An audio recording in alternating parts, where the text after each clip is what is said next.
त्यसैले नमस्कार तिब्बत टिभी को नेपाली प्रसारणमा स्वागत छ। यस हप्ताको तिब्बत परम पावन दलाई लामा ज्यू र केन्द्रीय तिब्बती प्रशासनको साप्ताहिक समाचारहरूका साथ म लिडो सङ्गपो उपस्थित भएको छु। सुरु गरौँ यस हप्ताका प्रमुख समाचारहरू संक्षेपमा। संस्कृतिद्वारा प्रदान गरिएको ज्ञानको संरक्षण महत्त्वपूर्ण छ, परम पावन दलाई लामा ज्यूको भनाइ। लद्दाखमा सिक्योङ पेम्पा छिरिङलाई भव्य स्वागत। शिक्षा मन्त्रालयसँग केन्द्रीय तिब्बती स्कुल प्रशासनको शेष विद्यालयहरूको स्थानान्तरण बारे चर्चा। प्रतिनिधि डाक्टर आर्यले तिब्बत सम्बन्धी रिपोर्ट जापानी संसदीय समूहहरूलाई प्रस्तुत। तिब्बत नीति संस्थानले राजा वीरभद्र सिंहको निधनको यादमा तिब्बत र किनौर सम्बन्धको चर्चा। अब समाचार विस्तारमा। यस हप्ता परम पावन ज्यूले आफ्नो संस्कृतिको संरक्षणमा चासो लिनु एक व्यावहारिक कदम हो र यो उनीहरूको आफ्नै खातिर परम्पराहरू कायम राख्ने प्रश्न होइन, तर सांस्कृतिक परम्पराको ज्ञानको संरक्षणको लागि हो भन्नुभयो। तिब्बती संस्कृतिको मामलामा कुरा गर्दा मनको शान्ति र विश्वमा शान्तिको लागि उपयोगी र लाभदायक छ भन्नुभयो। Since you see, we not only practice compassion, warm-heartedness, but also use our brain extensively, logical approach. So now today, I feel the Tibetan tradition have great potential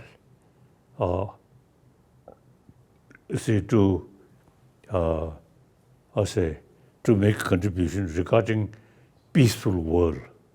So our way, not just a faith, intellectually thinking much. So through that way, we develop compassion, inner peace. परम पावन ज्यूले यस हप्ता बुधबार तिब्बती संस्कृतिलाई शान्तिको लागि योगदान गर्न सक्ने क्षमताको विषयमा एक अनलाइन अन्तर्क्रियामा जर्मनी, स्विजरल्यान्ड र अस्ट्रियाबाट 50 तिब्बत समर्थकहरू र तिब्बतीहरूसँग भेट गर्नुभयो। केन्द्रीय तिब्बती प्रशासनका सिक्योङ पेम्पा छिरिङ गत हप्ता शुक्रबार आफ्नो पहिलो आधिकारिक भ्रमणको लागि लद्दाख लेह पुगेका छन्। सोनाम तिब्बती बस्तीका नेताहरू, स्थानीय लद्दाखी गणमान्य व्यक्तिहरूले भव्य स्वागतसँग सिक्योङलाई स्वागत गरेका छन्। लद्दाख गोम्बा एसोसिएसन, लद्दाख बौद्ध सङ्घ, मुस्लिम समुदाय र क्रिस्चियन समुदायका प्रतिनिधिहरूले ले चोखाङमा एक आधिकारिक स्वागत गरेका छन्। सिक्योङले भारतीय संसदका वर्तमान र पूर्व सदस्यहरूसँग, मुख्य कार्यकारी काउन्सिलर र डिस्ट्रिक्ट काउन्सिलरसँग पनि भेट गर्नुभएको छ। तिब्बती चिल्ड्रेन विलेज स्कुल लद्दाखका विद्यार्थीहरूलाई सम्बोधन गर्दै सिक्योङले तिब्बती इतिहास, विशेष गरी तिब्बतमा चीनको नीतिहरूको अध्ययनको महत्त्वबारे बोल्नुभयो। सिक्योङले मध्यमार्ग दृष्टिकोण र परम पावन दलाई लामा ज्यूद्वारा शिक्षामा जोड राखिएको बारे बोल्नुभयो।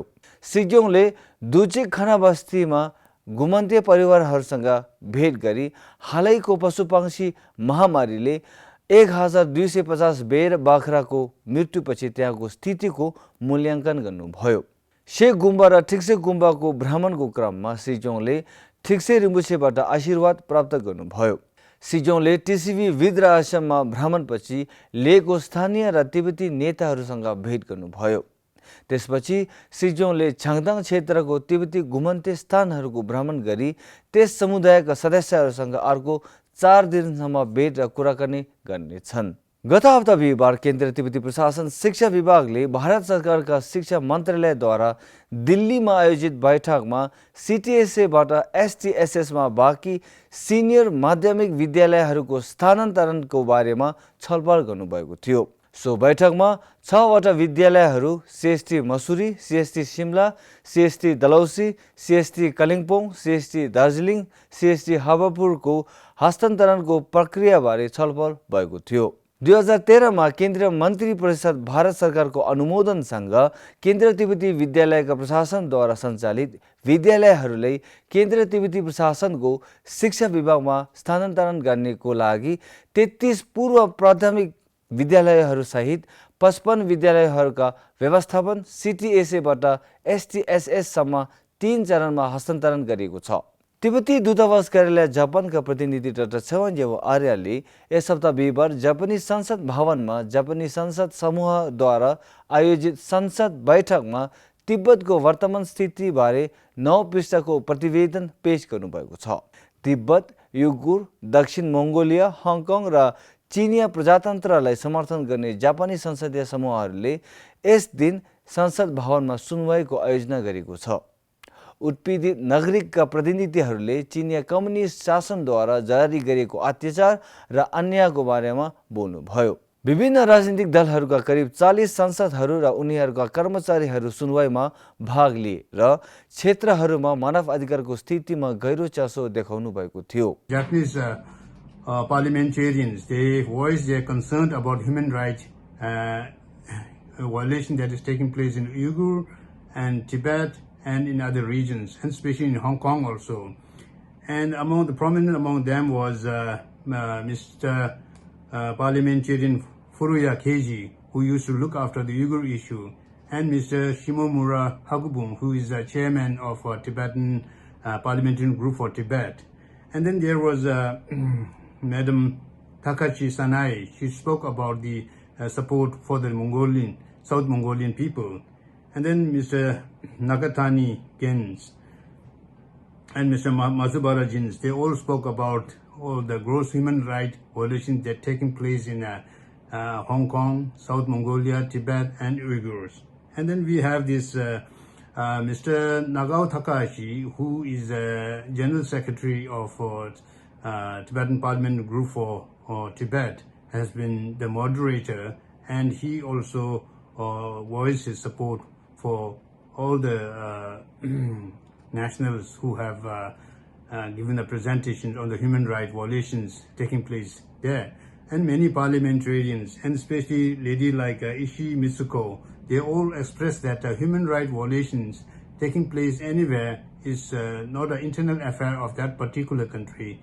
It has to be seen universally, and Japan has a great responsibility to voice against these violations taking place in Tibet, Uyghur, and other regions. सुनवाई सत्रपछि एक मिडिया ब्रिफिङमा डाक्टर आर्य र अन्य नागरिकहरूको प्रतिनिधिले तिब्बतमा वास्तविक स्थितिको बारे मिडियालाई जानकारी दिनुभएको छ। तिब्बती सामुदायिक जापानका श्री तेन्जिन कुङ्गा र स्टुडेन्ट फर फ्री टिबेटका श्री छिरिङ दोर्जे पनि प्रतिनिधि आर्यसँग हुनुहुन्थ्यो।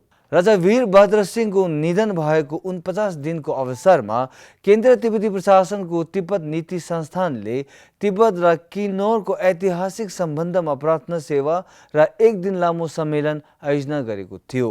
राजा वीरभद्र सिंह हिमाचल प्रदेशका पूर्व मुख्यमन्त्री र पूर्ववर्ती रियासत बुशेरको वंशानुगत राजा हुनुहुन्थ्यो।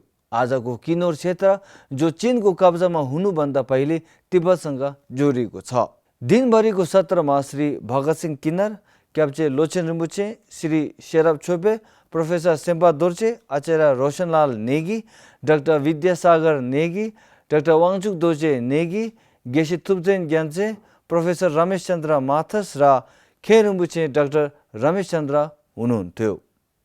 हस् त आजको लागि साप्ताहिक समाचार यति नै।